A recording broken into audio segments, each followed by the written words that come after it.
I have been doing some light reading on the history and development of Christianity. It's always fascinated me how any religion, but particularly because of my own tradition, how Christianity became the largest and most powerful religion in the world, for better and for worse. But it's not really a mystery.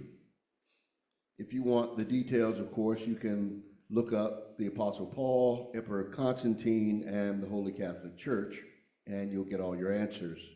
Well, many of them. But Christianity claims over 2 billion converts. That's 1/3 of the world's population, and that's power. And of course, we're also in that time of year, Christmas. So I think it's okay to talk about Jesus. It's the holiday season. For some of us, it's winter solstice. For most of us, it's Christmas, also known as the Mass or Feast of Christ. Keep in mind, I am not a Christian.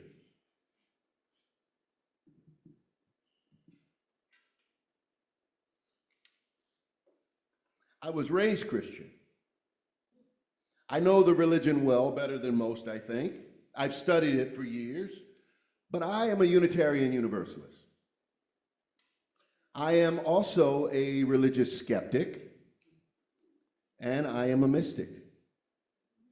So I hold science, religion, and intuition as sacred pathways toward the divine or toward one's best self. Use the words you want to use.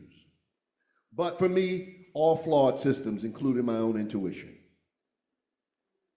Because these systems come from human beings and therefore they are flawed.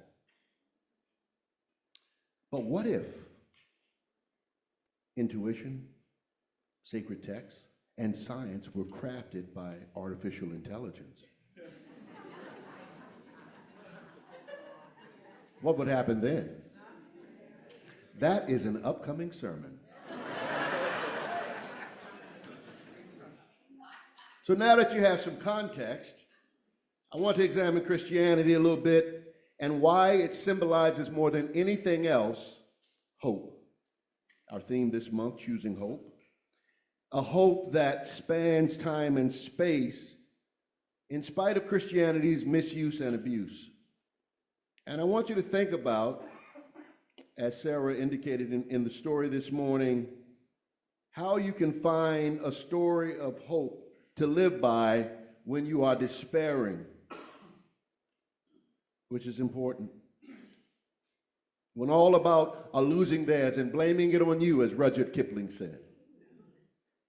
So my opening statement, I believe that Jesus is the most misunderstood or misoverstood person ever written about.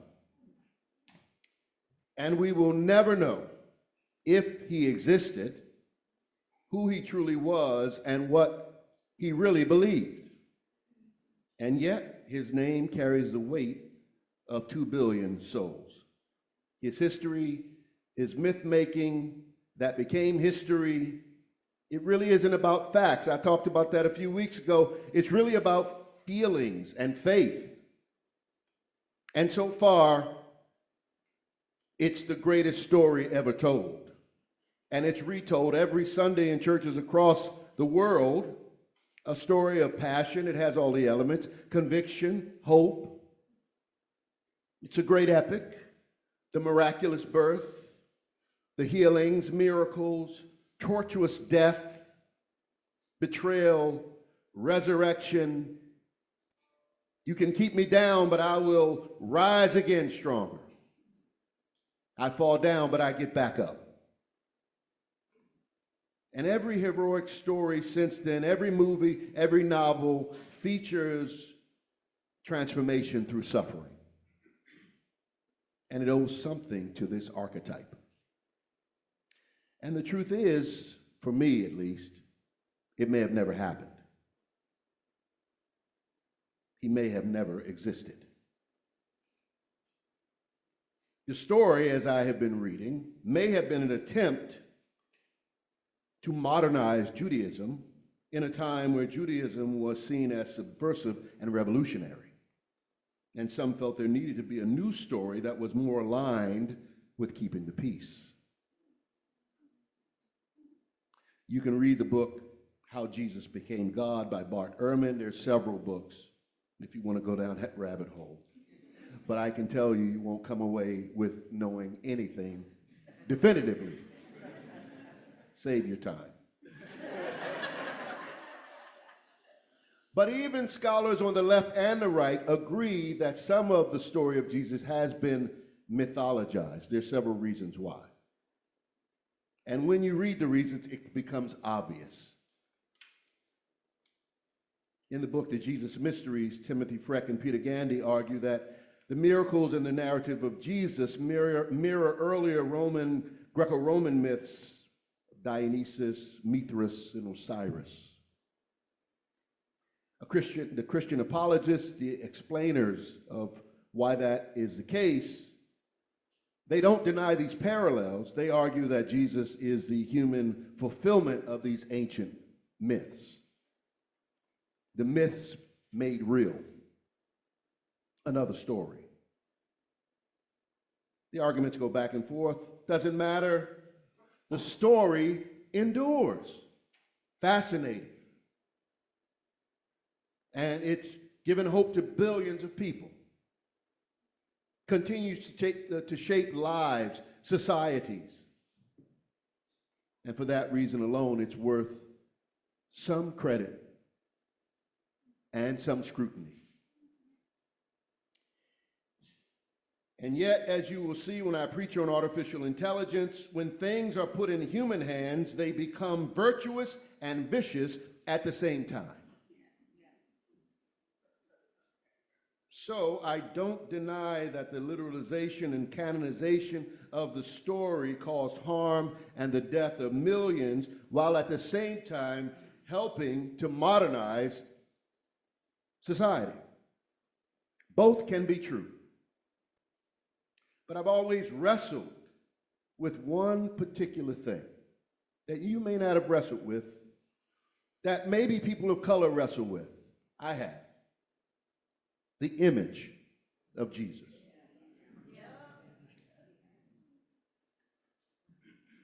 He was a Palestinian Jew. Fact. He was not European. In a world filled with people of color, how did a European Christ become the global symbol of divinity? Well, you know. Colonization. But it still troubles me, because here is the logic. If Jesus is white and the Son of God, then God must also be white. So what does that offer for the rest of the world? What does that offer for me? It undermines Christianity for me. Which is why this cultic version of Christianity, as proclaimed by the so-called religious right, is problematic. Their moral duplicity in the face of their policies makes their version of Christianity shameful. And we must call it out. If your version of religion, at least for me, does not include everyone as a part of God's family, including those in less fortunate places, that they too have worth and dignity, then that is not a legitimate religion for me. I'm sorry.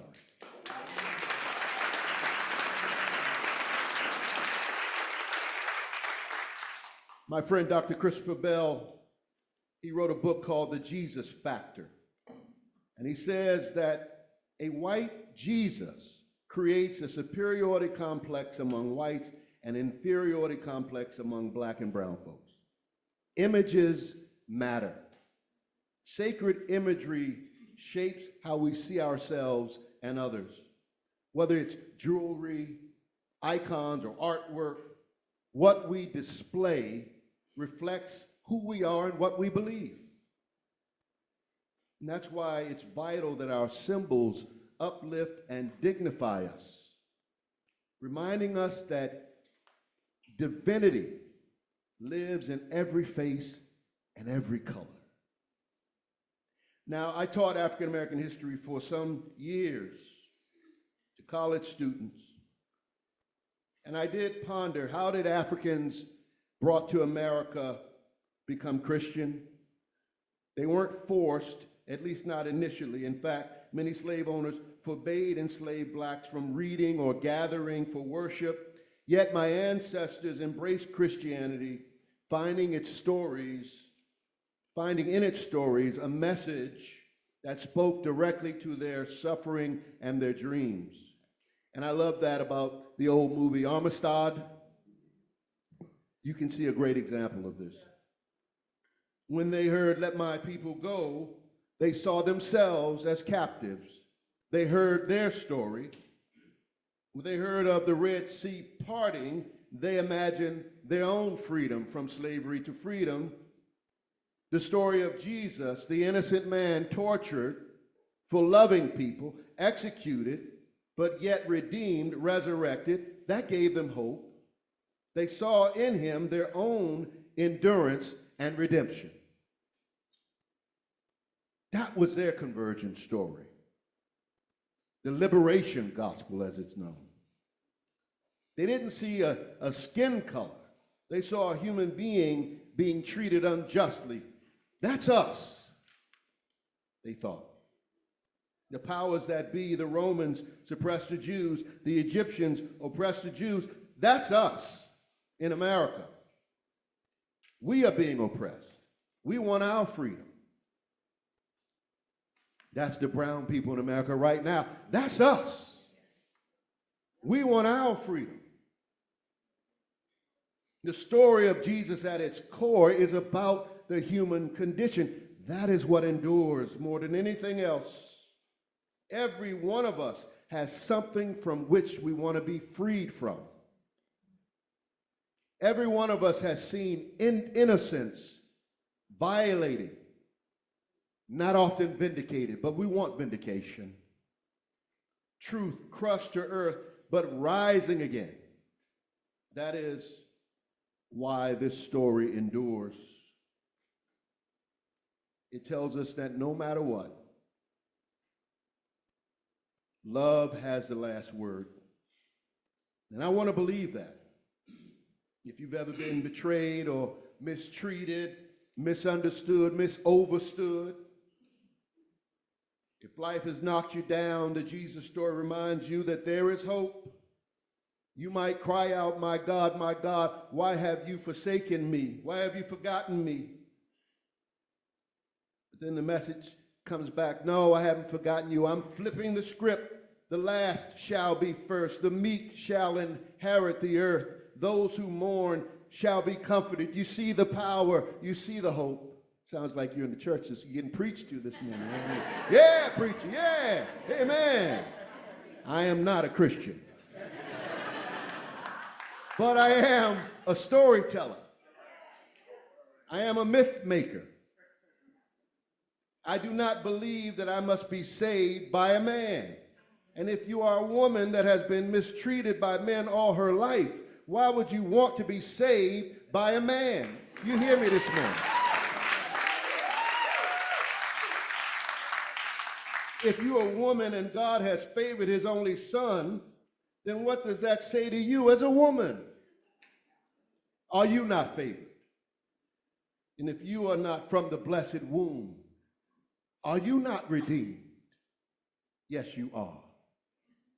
No, I am not a Christian. I'm a Unitarian Universalist. So we are not Christian literally or explicitly. Rather, we are Christians in the values-based sense, where love emanates throughout Christianity. That's when we become Christian, and then we jump off the bus when we have to. With all the religions, not just Christianity. But, you know, you could put God at the center. We put love at the center. You could put God at the center. That's fine as you. You could put Mary at the center. You could put ISIS at the center. You can put whatever you want at the center. If you need a human being at your center to give you hope, that's fine. But you still must know. Free and responsible search for truth and meaning. You still must know the story behind that which you venerate, lest you be deceived. But it's the symbolism that is most important, not the literal characters in the story or the written word. I like that, characters. Character, like the words of characters. Not the characters, that was a good sentence, I hope you got that. Not the literal characters in the story or the written word. I've been redeemed and saved many times. I told this story some years ago. A lot of you are new, so you may not have heard this. I was 22 years old. I had just graduated from college. I was ready to start my life. I had a girlfriend who was in the military, and I took a Greyhound bus from Washington, D.C. to San Antonio, Texas. My mother thought I was nuts. But I wanted to be with her. So I put my car on a tractor trailer and had it shipped to me because it was a 1972 Volvo. And it was not going to make the trip. I'd saved money to pay for that car to get shipped over. I saved $2,000, and I had that $2,000 in my jacket. And I got up, said goodbye to my mama, and I got on that bus, and it took off from around Union Station, and the first stop was in Arlington, Virginia. It happened to be exactly where I'd left my car, and I saw my car sitting there. And I asked the bus driver, I said, how long will we be here? She said, about 15 minutes. I said, okay, my car is, she said, go ahead. And I go over and to check on my car, and he's like, yeah, it'll be there in 2 weeks. I said, okay, great, great. And as I'm walking back, the bus is leaving. And I run, I was a former track star. I run as fast as I can. Sweat, it was 90-degree weather, yelling, wait! My jacket, my Walkman, everything I had was on that bus. That $2,000 was in my jacket pocket, on that bus. And that bus was gone. And I turned around distraught, and there was another bus coming down the road. And I ran in the middle of the street. Wait! I waved that bus down. Bus driver opened the door. He sees this young man sweating profusely. The bus is packed. Everybody's standing up. They're all looking at me like I'm nuts. And I'm like, the bus left me, and she radios the other bus. Get to Arlington. I change buses. I see the bus driver in my first bus, and I say to her, lady, you left me. She said, oh, I forgot. And there was my seat with all my belongings and my $2,000 cash. Remember that when you carried your cash with you? That happened to me. And then I looked for a job for 6 months. And I was down to $200. And I tried everywhere to find a job in the media field. And there I was, and not sure how I was going to make it, taking care of myself on my own. Boom, landed a job. And all was well. All was well. And those instances, early on in my life, taught me a lesson about salvation. Not in the literal sense. Well, that was literal. But not in the religious sense, but in the life sense. And that's what salvation, being saved, has come to mean for me. That life does, in fact, when you really need it, have these magical, synchronistic happenings that manifest in your life to bring you from despair to hope again and again. And I needed help right away. Sometimes it takes a long time, but this one needed immediate assistance. And there it was. And so I trust that. I trust that. I know it's easy to be a cynic. That's easy. It protects us from disappointment. But hope is transformative. It says that there is more than what what we can see. And hope lifts not just ourselves, but others. It's contagious. It has healing antigens. And I've often wanted to pay forward the subtle and not so subtle happenings of hope that have transformed my life by sharing my stories with others and letting them know to never give up hope. You are a part of an unbroken chain of dreamers and believers and survivors who never gave up hope, no matter how dark the night. You are, as I say this all the time to you, the rebirth of your ancestors' hope. So when you feel despair creeping in on those cold nights, you are that joy that comes in the morning. You are the living proof that love wins, that light rises. You are the miraculous birth. You are that resurrection and life, not as doctrine, but as a daily lived truth. You get me? So as we move forward today is about our congregational meeting. Remember, we are our stories, and we carry them through our valleys, and they lead us toward our mountaintops. So keep telling your story of hope. And if you don't have one, find one, and then keep writing new chapters of faith, compassion, and courage, and bring them to this beloved community so that we together can be the living proof that hope is not dead, that justice is still possible, that kindness still heals, and that humanity is worth saving. Amen.